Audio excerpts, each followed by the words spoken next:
ప్రభుత్వం వెంటనే స్పందించాలి. దిగి రావాలి. ప్రభుత్వం వెంటనే దిగి రావాలి. ప్రభుత్వం వెంటనే దిగి రావాలి. ఆదివాసీ నాటికి నిర్వాసితులకు సభలు నిర్వహించాలి.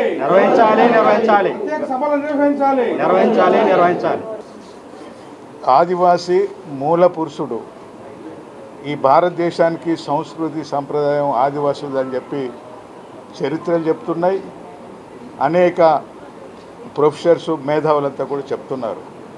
కానీ ఆదివాసీ మూల పురుషులు అనేవాళ్ళు అడవులలో నదీ తీరాలలో ప్రత్యేక ప్రాంతంలో ఉన్నటువంటి ఆదివాసులకి రాజ్యాంగ హక్కులు ఎన్ని కల్పించినా కూడా వాటికి రక్షణ లేదు. భారత రాజ్యాంగం 5th షెడ్యూల్ 6th షెడ్యూల్ ప్రాంతం విడగొట్టి ఆనాడు బ్రిటిష్ కాలంలో పోరాటం చేసినటువంటి అల్లూరు సీతారామరాజు, గంటన దొర, మల్లు దొర, రామన్న పడాలు, కొమరం భీము, బిర్సా ముండా అనేక మంది ప్రాణ త్యాగాలతోని ఒక ప్రత్యేక ఆదివాసీ ప్రాంతంగా గుర్తించి జల్ జంగల్ జమీన్ అన్నటువంటి చట్టాలు చేసి మీకే సర్వ అధికారం అని చెప్పి ఇస్తే ఇప్పుడు జల్ లేదు, జంగల్ లేదు, జమీన్ లేదు, ఆదివాసులు ఉనికి కూడా లేదు, ఆదివాసి యొక్క మనుగడ కూడా లేని పరిస్థితిలో ఏర్పడ్డది. వాస్తవంగా గోదావరి తీరంలో ఉన్నటువంటి ఆదివాసులు 4 రాష్ట్రాల్లో తెలంగాణ, ఆంధ్ర, ఛత్తీస్గఢ్, ఒరిస్సా ఈ రాష్ట్రాల్లో ఉన్నటువంటి ఆదివాసీ ప్రాంతాలన్నీ కూడా ఈ యొక్క పోలవరం ప్రాజెక్టు కట్టడం వలన జలమయం అయిపోతున్నాయి. దాదాపు 3 లక్షల మంది ఆంధ్రప్రదేశ్, తెలంగాణ, 1 లక్ష ఛత్తీస్గఢ్, ఒరిస్సా, ఇంకా భద్రాచలం మొత్తం మునిగిపోతుంది. భద్రాచలం మునిగిపోతే పైన పడవలు నడుస్తాయట. భద్రాచలం గారి మునిగితే ఇంకొక 100 కిలోమీటర్ల దాకా ముంపు ప్రాంతం ఉంది. అవన్నీ చూపెట్టడం లేదు. ఇప్పుడు 41 కాంటెంట్ వరకే నడుస్తుంది. ఇంకా 45, 55 కాంటెంట్స్ వరకు కూడా పెంచాలనే ప్రభుత్వం కుట్రతో నడుస్తుంది. అంటే ఈ ప్రాంతం జలమయం అయిపోతుంది. ఈ యొక్క ఆదివాసులు జలంలో చచ్చిపోతున్నారు. మరి వీళ్ళని పట్టించుకునే పరిస్థితి లేదు. కేవలం చంద్రబాబు నాయుడు గారు మొన్న ఏమన్నారంటే 2027 జూన్కి ఓపెన్ చేస్తా ప్రాజెక్టు నీళ్ళని అని చెప్పాడు. అంటే ఇంకా 1 ఇయర్, రేపు జూన్ కాక వచ్చే జనవరి. ఇంతవరకు ఎలాంటి ఆదివాసులకు ప్యాకేజ్ ఇవ్వలేదు, స్పెషల్ ప్యాకేజ్ ఇవ్వలేదు, రీహాబిలిటేషన్ లేదు, రీసెటిల్మెంట్ లేదు. మరి వీళ్ళు ఎటు పోవాలా? ఆ ప్రాజెక్టులో మునిగిన వాళ్ళు కొంతమంది ఏమంటున్నారు, ఆదివాసులకు ఏమి ముప్పు లేదు, ముంపు వస్తే గుట్టలెక్కి బతుకుతారట. గుట్టలెక్కే రాళ్ళు, మట్టి, లేకపోతే కాయలు, గడ్డలు అవి కూడా లేవు. ఎట్లా బతుకుతారు అనేది ఆలోచన మానవ దృక్పథంతో ఈ ప్రభుత్వాలు చూసే పరిస్థితి లేదు. 2021లో ఇదే పోలవరం ప్రాంతం అంతా తిరిగి నేను నా నాయకత్వంలో అఖిల పక్షాలను కూడా ఎంటేసుకొని ఆనాడు చంద్రబాబు నాయుడు పార్లమెంటు మెంబర్లందరూ కూడా నాతో సపోర్ట్ చేసి సిపిఐ, సిపిఎం, నక్సలైట్లు అందరూ కూడా చేసి ఢిల్లీలో జంతర్ మంతర్ ధర్నా చేశాం.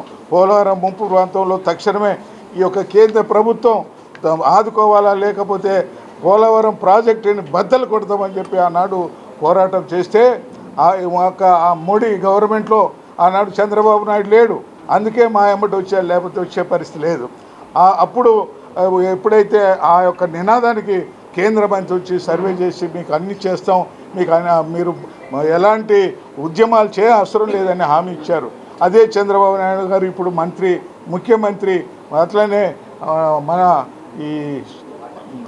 ఈ సినిమా పవన్ కళ్యాణ్ కూడా ఆ రోజు మాకు సపోర్ట్ చేసిన వాళ్ళు ఇప్పుడు రాజ్యాధికారం చేసి మమ్మల్ని ఆదివాసుల్ని మర్చిపోయారు.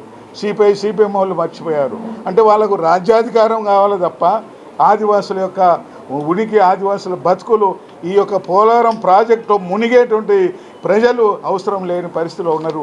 కేవలం 10 లక్షలు 12 లక్షలు కాంపన్సేషన్ ఇస్తామంటూ పోయాను. ముష్ట సర్వస్వం పోయి, మనుషులు పోయి, ఇల్లు పోయి, కుటుంబం పోయి, సర్వస్వం జలమయం అయినటువంటి ప్రజలకి 10 లక్షలట భిక్షం. ఆ భూమి పోయిన కాలువల కింద, ఈ యొక్క ప్రాజెక్ట్ కింద కాలువల కింద పోయే భూములకి ₹1 కోటి ఎకరం. ఇక అమరావతికి అయితే చెప్పడానికి వీల్లేదు, 12 కోట్ల రూపాయల ఎకరం అక్కడ ఇస్తున్నారు. మాకు 10 లక్షల. సర్వస్వం కోల్పోయి ఆదివాసులు మునిగిపోయి బతుకు ఎక్కడుందో ఎక్కడ పోవాలో అర్థం కాని పరిస్థితిలో ఉంటే మరి ఎంత దారుణం. ప్రభుత్వం కావలసిన రేటు ఎంతైతే అక్కడ పోలవరం కాలువలకు పోయినట్టు ₹1 కోటి, లేకపోతే అమరావతి భూములకు 12 కోట్లు ఇచ్చేటువంటి విధానంలో మా ఆదివాసుల మునుగు ప్రాంతం కూడా భూమి బదులు భూమి ఇవ్వమనండి.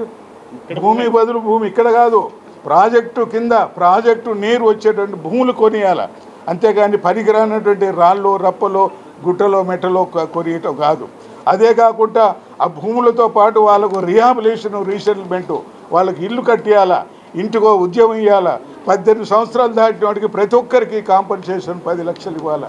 అవన్నీ చట్టంలో ఉన్నాయి, కానీ అవన్నీ మర్చిపోయి మీకు మొత్తం గుండు గుత్తగా 10 లక్షలు ఇస్తామంటే ఈ దేనికి పనికి వస్తాయి, ఎక్కడ పనికి వస్తాయి, జీవన విధానం ఎట్లా ఉంటుంది? కనీసం 20 సంవత్సరాలు వాళ్ళకు ఉపాధి డైరెక్ట్గా మనిషికి ఒక నెలకు ఒక 5,000 కాంపన్సేషన్ ఇవ్వాలి. ఈ అనేక చట్టాలు ఉన్నా కూడా చట్టాలు పక్కన పెట్టి మరి ఈ విధంగా చేస్తున్నారు. ఇదైతే సహించేది లేదు. ఖచ్చితంగా మా యొక్క జాతీయ ఆల్ ఇండియా లెవెల్లో ఆదివాసులంతా కూడా ఏకమై ఒక ఇష్యూ, ఒక రాష్ట్రం జరిగితే దేశవ్యాప్తంగా ఆ యొక్క ఇష్యూని తీసుకుపోయి కేంద్ర రాష్ట్ర ప్రభుత్వాన్ని ఎండగొట్టడానికి మేము యొక్క సన్నిహితం అవుతున్నాం. ఇది అన్ని రాష్ట్రాలతో కూడా ఇప్పుడు ముంపు ప్రాంతం ఉన్నటువంటి 4 రాష్ట్రాలతో కూడా జూన్లో ఒకసారి మరి సెమినార్ ఇట్లనే పెట్టి ఈ యొక్క 4 రాష్ట్రాలు కూడా ఏదైతే నిర్బంధం చేసి పోలవరం ప్రాజెక్టు మీద ఈ యొక్క ప్రభుత్వం మీద ఎండగట్టడానికి ఆదివాసులు తిరుగుబాటు చేస్తారు. ఆదివాసులు అంటే ఏదో తమాషా అనుకుంటున్నారు, లేకపోతే చేతగానే అనుకుంటున్నారు. బ్రిటిష్ గవర్నమెంట్ని అడవులలో అడుగు పెట్టకుండా తరిమి కొట్టినటువంటి శక్తి ఆదివాసులకు ఉంది. ఆ శక్తి కానీ మళ్ళీ తిరుగుబాటు చేస్తే చంద్రబాబు నాయుడు గారు కదా ఎవరు కూడా ఈ ప్రాంతంలో రాకుండా చేయడానికి మరి ఆదివాసులు ముందుంటారు. అటువంటి ఉద్యమం రాకుండా, అటువంటి విధానం రాకుండా మేల్కొని తక్షణమే మా ఆదివాసీ ఈ యొక్క పోలవరం ఏదైతే ముంపు ప్రాంతంలో ఉన్న ప్రజలు 4 లక్షల మందికి రక్షణ కల్పించి వాళ్ళ జీవన విధానాన్ని పురోగతించడానికి అవకాశం కల్పించుకోవాలని ఈ సందర్భంగా మనవి చేస్తూ, లేకపోతే మరో దేశంలో మరో ఉద్యమం ఈ యొక్క ఆదివాసీ ప్రాంతం అంతా ప్రత్యేక రాష్ట్ర డిమాండ్ కూడా తీసుకొచ్చి మా ఊళ్ళో మా రాజ్యం స్థాపిస్తామని చెప్పి ఈ సందర్భంగా మనవి చేస్తూ మీ అందరికీ మరొకసారి నమస్కారం చేస్తూ సెలవు తీసుకుంటున్నాను. జై భీమ్.